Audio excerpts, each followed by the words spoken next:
then got my PhD in chemical engineering from University of Southern California back in 2008.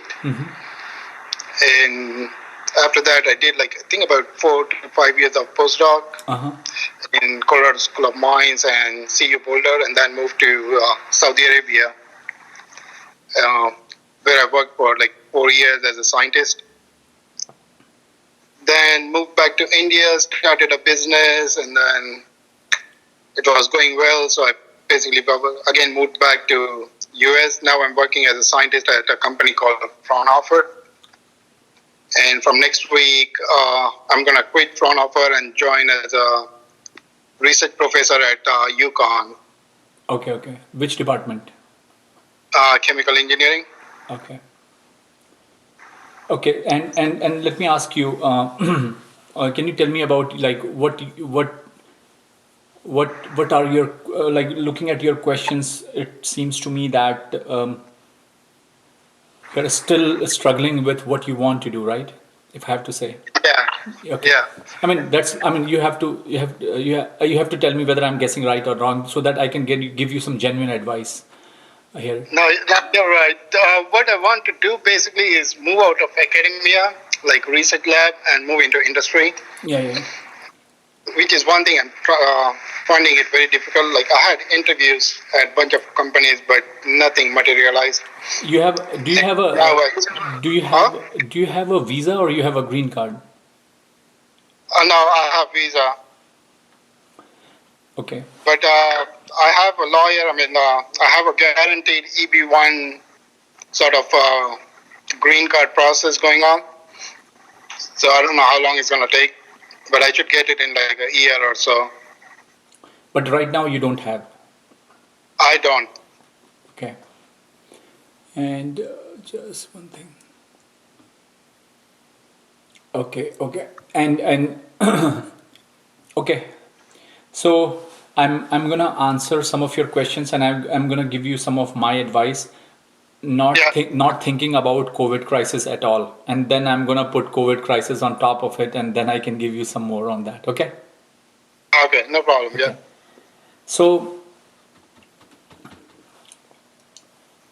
one thing I'm struggling is when you were doing your postdoc at Boulder and Colorado School of Mines, why didn't you apply for a green card? That's the first thing I would have done.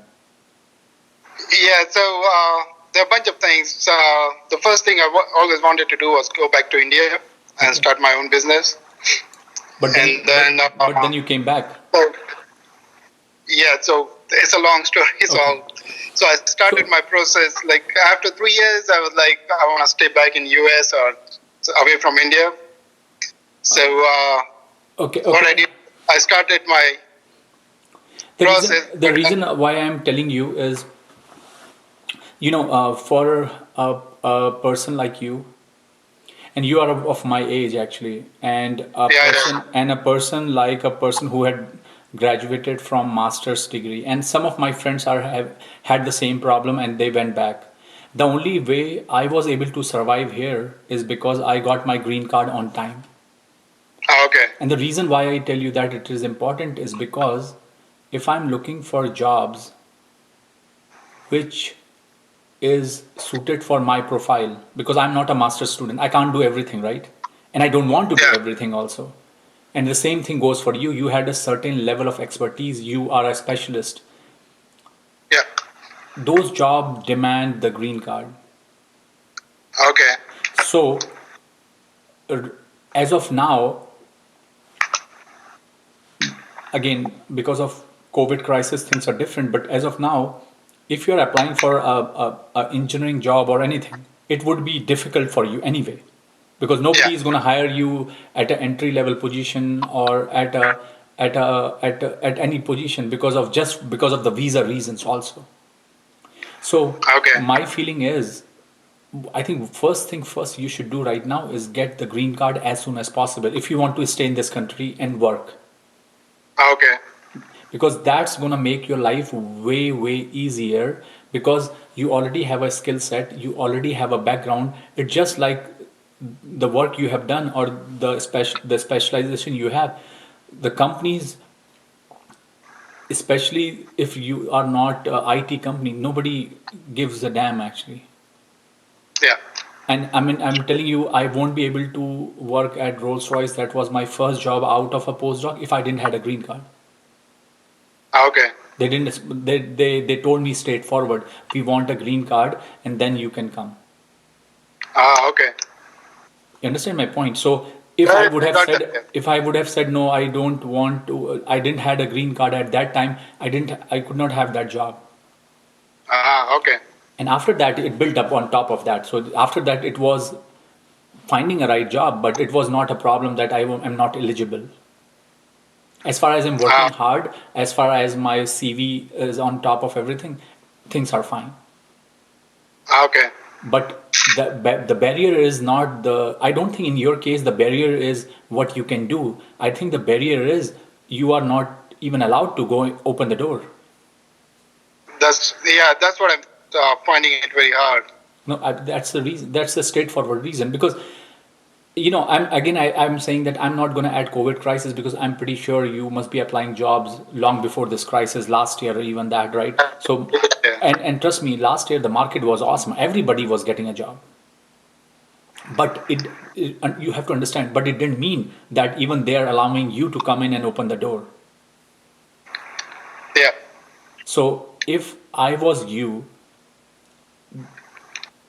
rather than writing a paper, and actually I gave this advice to one of my friend, and if he's gonna watch that video, he's gonna laugh at me at it. That he was a he was a postdoc at Oak Ridge with me, and he was very enthusiastic in writing papers, and he had a lot of papers, lot. And I told him specifically, and I pushed him so much. I said, forget writing papers, apply for green card. And Yeah. he is a professor in a good university now. I'm not going to tell you his name and the university, but if he wouldn't have the green card, there was a Yeah. time actually in his career where he was struggling and he would have gone back, no doubt in my mind. That's the only Okay. thing that saved him, not papers. Yeah, I'm not writing papers, so No, no, I'm I'm just pretty much. saying, I'm just telling you. Like Yeah. many times we don't understand the consequences of doing the right thing. So what I'm saying in your case is exactly the same thing. Okay. Is I if get the point. Yeah. so that's number one. Yeah. And if so so what I'm saying, so if you look at understand the process of getting into a job, the process is the first barrier is the HR going to take a look to your CV, right? And Yeah. what she's gonna see. I mean, HR are not technical, right? What they're gonna see? They're gonna see, oh, does this guy needs a sponsorship out? Yeah. Okay, let's see what he has done. Does this guy, let's say if there's a position for let's say R&D, material engineer to do structural work, something. Then she's gonna look at the basic criteria that are out there, and does her CV says that. So the next process after once you clear that barrier, then the process comes up whether your CV is the right CV or written in the right way for that right role, because that's the Okay. next part which is very very important. Okay. Just to give you an idea, for any jobs that open up in any company, right now it could be much more, but easily you have 100 people applying for that job. Yeah. Many more than that. Yeah. I'm just saying a number like 100 easily. Right now it could be 1000. So the challenge comes, how do you sort out that? How do you put your CV out there so that you are the right person for that CV? I would definitely tell you that you are also in the verge of you are also in the range where you are, if you are not gonna get out from this academic persona for next 1 or 2 years, it will be difficult also. I would say that too. I think it's difficult now as well. Yeah, no, no, but what I'm saying that there could be many other factors that are playing a role here. See, let me tell Okay. you, I won't say that, that for companies, they don't hire postdocs or PhDs.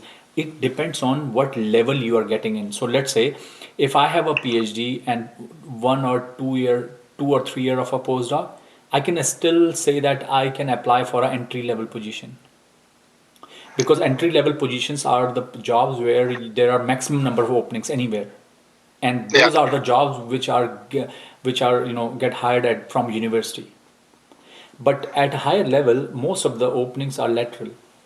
So if I am the director, I will become the vice president. You don't understand my point? Yeah, yeah, yeah. But it's again, having said that, I would say even at mid career or someone, you still have that position. That's what I'm saying. So I would say, I would consider, let's say, if you have a PhD, 30 to for 30 to like 36 or something, 35, 36 something would be a entry level. 36 to 45, I would say mid career, and then you are above that. So I'm saying you are at the mid career range. So Yeah. you have to look at first of all those jobs, because you can't deny, you can't say that I'm a fresher. You can't say that. So that's number one thing. Number two is then you have to look for those jobs, and then you have to make sure that your CV has all the right stuff for that job. So let's say if they need a R&D person. So let me give you an idea. Give me 15 minutes. 15, okay. It's my daughter. It's So hard with kids at home. yeah, she comes sometimes. So, but what I'm trying to tell you is, um, then your CV cannot be generalized. Your CV has to be specific target for that role. So that mid-career roles would be like a R&D engineer, R&D lead engineer, Lead engineer. Yeah. right? So that role or that position, if you see those positions, your CV has to be very well targeted. There is no compromise there. Like, I don't know, I know. No, you should know because you are going to Yeah. lead it. So my point here is your CV should be very, very well targeted. Okay. Okay, your CV cannot be like, I am done this, I may learn this. You can say something, of course everybody learns in their job, but most of the time I would say is, you have you can you ha- every for every job you should have a customized CV. Look at the Yeah. profile, look at the requirements, and make your CV just like that. Yep. That's one thing. So coming back to your question on how to market yourself, and if you do that, that would be very, very helpful for that HR person to forward your CV to the manager. Okay. Okay. Um, Again, I don't know how much that you said. You get overwhelmed during interviews and do not perform. I think,